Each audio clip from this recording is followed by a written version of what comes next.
Assalamualaikum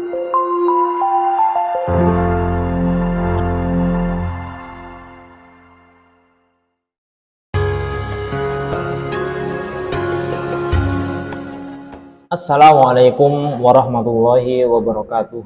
Alhamdulillahi wa kafa. Wassalatu wassalamu ala rasulillahil mustafa wa ala alihi wa ashabihi wa man ihtada.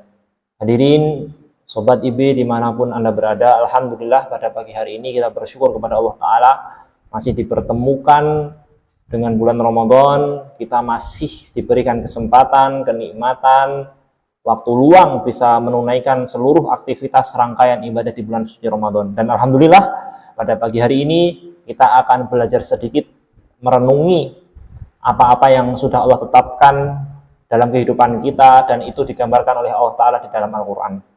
Allah Subhanahu wa Ta'ala menyebutkan fase kehidupan kita itu di dalam surah Al-Baqarah. Kaifa takfuruna billahi wa kuntum amwatan fa ahyakum summa yumitukum summa yuhyikum summa ilaihi turja'un.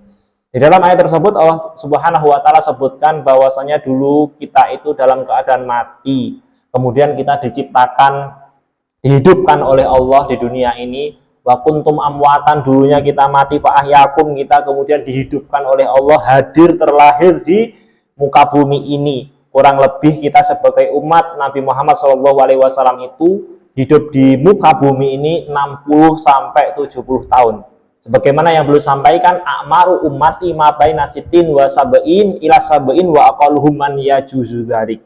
Setelah 60-70 tahun kurang lebih itu, kemudian kita akan berpindah tempat, kita akan melanjutkan perjalanan berikutnya, yakni summa yumitukum, kita dimatikan lagi oleh Allah, kemudian kita akan mengalami fase di mana kita hidup di alam kubur.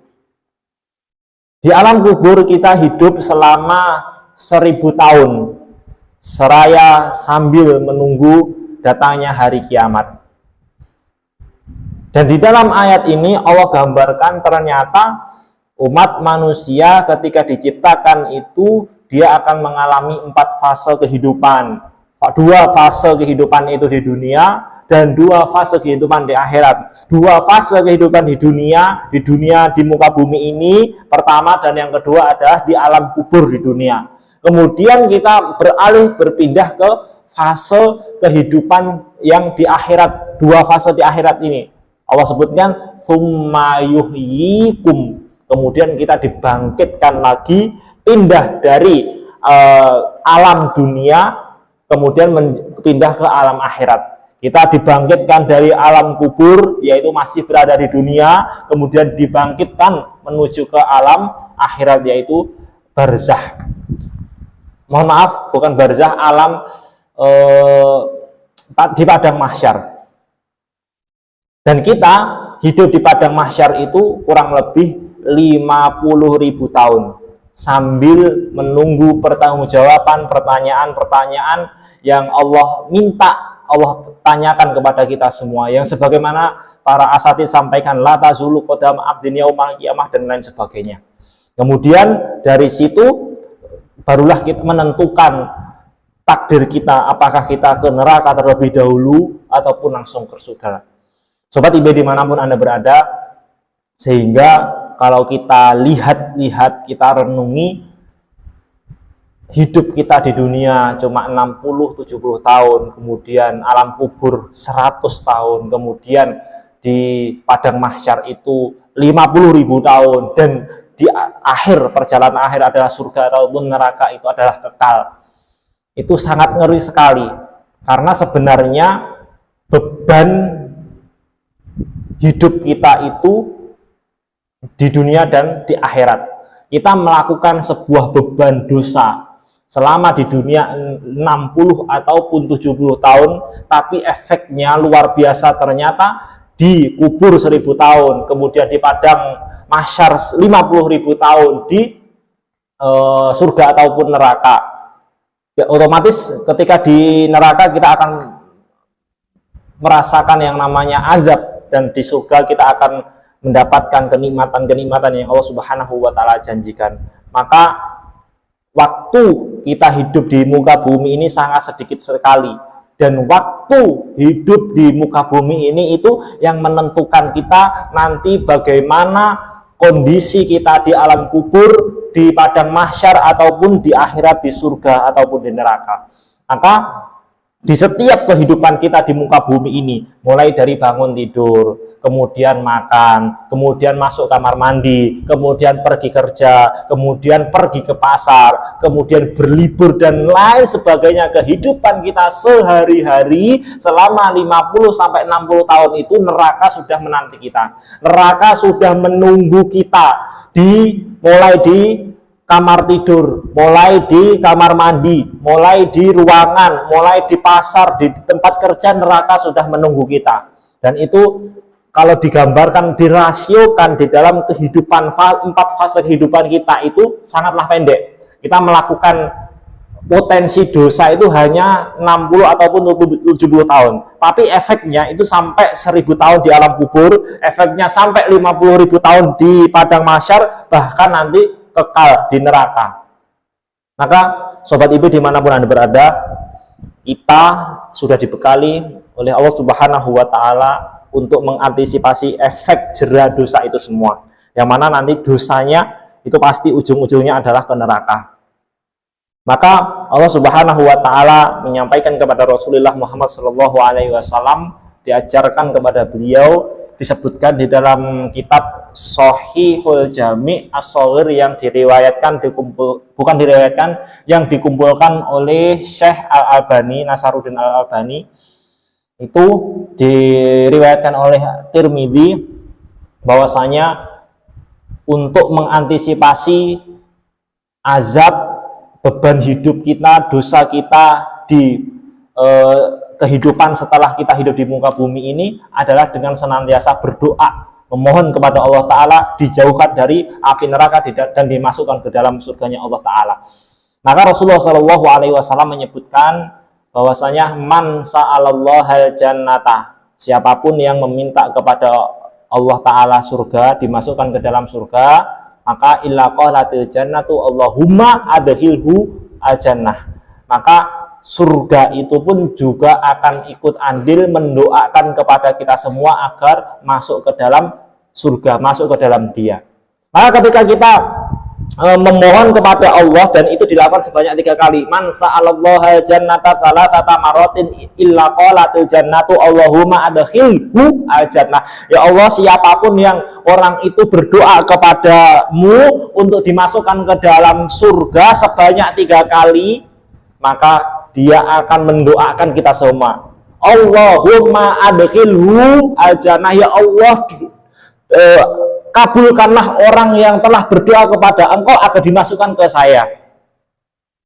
Dan man istajaro minan nari salasata marrat, dan siapapun yang memohon kepada Allah agar dijauhkan dari api neraka, maka neraka pun juga ternyata ikut andil mendoakan kepada kita semua agar dijauhkan dari neraka. Man istajaro minan nari salasata marratin illa qalatin naru Allahumma ajirhu minni. Ya Allah, siapapun yang telah berdoa kepada engkau agar dijauhkan dari api neraka, maka saya pun juga akan mendoakan, ya Allah, jauhkanlah dia yang telah berdoa kepada engkau agar dijauhkan dari saya, maka jauhkanlah dari saya. Maka sahabat ibu dimanapun Anda berada, ini merupakan sebuah motivasi, sebuah semangat bagi kita semua agar senantiasa terus menjauhi berbagai macam kemaksiatan dimanapun kita berada. Motivasi bagi kita semua agar senantiasa menjadikan doa ini menjadi rangkaian doa setiap hari setelah kita sholat. Yang mana Allah sampaikan yang pertama, wattaqun naral lati waquduhan nasu wal hijarah, yang mana manusia itu bahwa akan menjadi bahan bakar api neraka nanti. Yang menjadi bahan bakar, potensi besar menjadi bahan bakar api neraka itu adalah manusia dan bebatuan. Tumbuh-tumbuhan tidak termasuk, binatang tidak termasuk, kemudian apalagi langit tidak termasuk, gunung tidak termasuk, manusia dan bebatuan sangat berpotensi besar sekali menjadi bahan bakar api neraka. Itu yang pertama. Yang kedua, watatali wala afidah. Manusia itu ketika dimasukkan ke dalam api neraka, maka dia akan dibakar sampai ke dalam hatinya. Dan yang ketiga, wala qad dara'na jahannam katsiran minal jinni wal ins. Kata Allah sampaikan bahwasanya neraka itu akan kami penuhi. Neraka itu bahan bakarnya berasal dari minal jinni wal ins, dari golongan jin dan manusia. Maka sobat IB dimanapun Anda berada, ini menjadi motivasi kita semua bahwa kita semua hidup di muka bumi ini berpotensi besar menjadi bahan bakar api neraka. Kita hidup di dunia hanya sekedar 60 sampai 70 tahun, tapi ternyata potensi dosa, potensi api neraka itu selama itu, bahkan sekekal itu. Maka mumpung hari ini kita berada di bulan Ramadan, yang mana bulan Ramadan adalah bulan yang mana salah satunya doanya itu bagi orang yang berpuasa tidak akan pernah ditolak oleh Allah Ta'ala. Allah sampaikan salah satun la turadu da'watuhum. Pertama, imamun adilun. Yang kedua, al-walid ila waladihi. Dan yang ketiga, as-so'im hatta yuftira. Orang yang berpuasa mulai dari dia sahur sampai dia berbuka, doanya pasti diijabahi oleh Allah Subhanahu wa Ta'ala. Maka dari sekian rangkaian doa yang kita inginkan, kita sisipkan di situ doa untuk dijauhkan dari api neraka dan doa agar dimasukkan ke dalam surganya Allah Subhanahu wa Ta'ala. Karena di situ api neraka, surga ikut andil mendoakan kita semua, ikut berpartisipasi mendoakan kita semua. Dia tidak rela ketika kita berdoa, dia hanya diam saja. Sobat IB dimanapun Anda berada, mohon maaf kadang-kadang kita yang sesama keluarga, sesama teman, sesama kawan, sesama tetangga, sesama manusia di lingkup kita sehari-hari terdekat kita kadang-kadang tidak bisa memberikan jaminan seperti itu. Kadang-kadang kan kita sesama keluarga, orang tua dengan anaknya, anak dengan orang tua, istri dengan suami, suami dengan istri, belum tentu memberikan jaminan agar suamiku, istriku, anakku, orang tuaku, saudaraku, tetanggaku, temanku itu agar dijauhkan dari api neraka dan akan dimasukkan ke dalam surga. Belum tentu memberikan jaminan itu mendoakan kita semua. Akan tetapi ketika kita berdoa kepada Allah dijauhkan dari api neraka, dimasukkan ke dalam surga, pasti surga dan neraka itu akan ikut andil berpartisipasi mendoakan kita semua. Maka sobat IB dimanapun Anda berada, mari kita jangan sampai lewatkan kesempatan momentum Ramadan ini mulai dari sahur sampai berbuka untuk tidak menyisipkan doa dalam rangkaian doa kita agar dijauhkan dari api neraka dan dimasukkan ke dalam surganya Allah Subhanahu wa Ta'ala. Mudah-mudahan kita semua dijauhkan dari api neraka, mudah-mudahan kita semua dijauhkan dari berbagai macam potensi kemaksiatan, dosa, sehingga kita bisa selamat dari ujian dan kita selamat menghadapi ataupun melakukan perjalanan fase kehidupan kita di dunia maupun di akhirat. Demikian yang dapat saya sampaikan, kurang lebihnya mohon maaf. Terima kasih. Wassalamualaikum warahmatullahi wabarakatuh.